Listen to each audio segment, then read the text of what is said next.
get worse, these patients on rivaroxaban versus warfarin. So that's the end of my anticoagulant spiel. So we come to blood pressure. Blood pressure is always asked, what's the ideal blood pressure? How do we treat blood pressure? And the answer is actually that we don't know because there are no RCTs showing us what exactly the BP range is for safe treatment of acute ischemic stroke and for secondary prevention.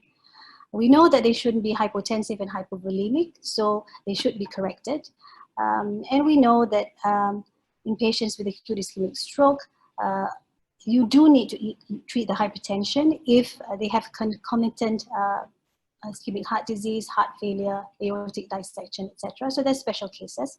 And then we know that if they're not on TPA, the recommendation is anything higher than 220 over 120, you should treat gently with a 15% drop in the first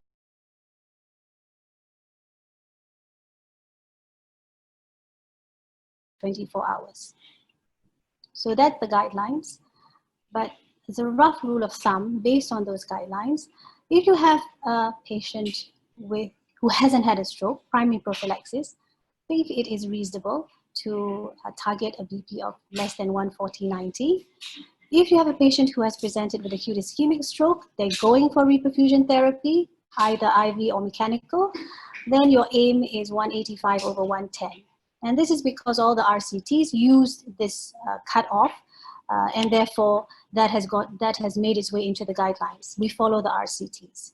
For our patients who are not being thrombolized or are not going to go undergo EVT, then the BP should be less than 220, 110. Secondary prevention is a little bit uncertain and should be individualized. But it's reasonable to aim for a BP of less than 140/90. And then let's not forget hemorrhagic strokes. Again, studies show that intensive BP lowering to a target of 140 might help prevent hematoma expansion. Okay, so the last part is future directions. It's not a comprehensive list of all the drugs that are coming out, but I thought that some were interesting. For example, tenecteplase now is gaining a place in thrombolysis, but only before EVT, not on its own. So a test trial is looking at that, alteplase versus tenecteplase for stroke thrombolysis. And then in Melbourne, where they have the mobile CT, mobile stroke units, they have a CT in their ambulance.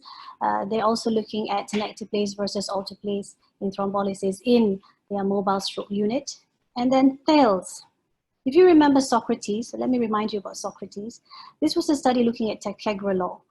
The heart is very similar to the brain. I see some nod there. So we wonder if what's good for the heart is good for the brain. So actually, many years ago, they actually tried to look at ticagrelor, and it was a negative study. It didn't show that it was superior. So it's out. But this study has just been published, looking at a combination of ticagrelor and aspirin versus aspirin alone. And what it showed was there was a lower 30-day risk of stroke or death, but higher frequency of bleeding. Okay? So that's very interesting, I thought. The other thing interesting, I think, is ESAS. ESAS stands for embolic stroke of undetermined source. There were two studies looking at anticoagulation for ESAS, primarily because most of us thought that it was because due to an undiagnosed arrhythmia, atrial fibrillation. That's why everybody believes that. So, but unfortunately, these two studies, Respect ESAS and Navigate ESAS, showed that there was no benefit of anticoagulation, and in fact, it might cause more bleeding. So the question is, are we treating the right thing?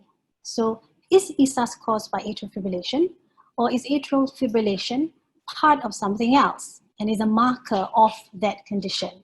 So the condition we're talking about is atrial cardiopathy, and the other thing we're thinking about is a large artery disease, non-stenotic plaques. Yeah, that's the other thing that we might consider in the future. So those are the interesting things.